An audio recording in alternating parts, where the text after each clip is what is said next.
রাস্তার পাশেই ঘের, পানিতে ভাসছে ছোট ছোট প্লাস্টিকের বাক্স। ঠিক মাঝখানে টিনের ছাউনি দেওয়া একটি টং ঘর। সেখানে বসে বাক্সগুলো খুলে দেখছেন একজন। বাক্সের ভেতরেই করা হচ্ছে কাঁকড়ার চাষ। যশোরের কেশবপুরের বাসিন্দা আব্দুল্লাহ আল মামুন সজীব ছিলেন উচ্চ বেতনের বেসরকারি চাকরিজীবী। শখের বশে চাকরি ছেড়ে হয়েছেন সফল উদ্যোক্তা। মাইকেল মধুসূদন দত্তের বাড়ির অদূরেই কপোতাক্ষ নদে তার কাঁকড়ার খামার। 9 বিঘার প্রকল্পে চাষ করা হচ্ছে সুন্দরবনের 2টি গ্রেডের কাঁকড়া। আমি আগে একটা কর্পোরেট অফিসে জব করতাম।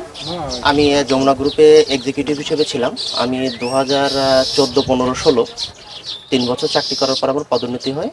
তারপরে আমি আর 1.5 বছর চাকরি করে 18তে চাকরিটা ছেড়ে দিই, চলে আসি কৃষির টানে। ইউটিউবে প্রচুর পরিমাণে হাইপ ছিল মুরগি চাষের, ফল বাগানের। মুরগি চাষ চেষ্টা করলাম, কিন্তু আমি তখন ফেল করলাম। তখন আমি ফলের বাগান করলাম, সেইখানেও আমার সফলতা আসলো না। দেখলাম যে জাত সিলেকশনে আমি ভুল করে ফেলছি। পরে সেই বাগানটা আমি নতুন করে সাজানোর পরে সেইখান থেকে আমার অর্থ আসা শুরু করে 2 বছর পর। তা 2 বছর পরে যখন অর্থ আসলো, সেই অর্থের টাকায় আমি এবার মাছের ঘের করলাম। মাছের ঘের করার পরে সেখান থেকে আস্তে আস্তে সাদা মাছ থেকে চিংড়ি মাছে আসা, এবং চিংড়ি মাছ থেকে পরবর্তীতে কাঁকড়াতে আসা। কোনো কাজ কাম ছিল না।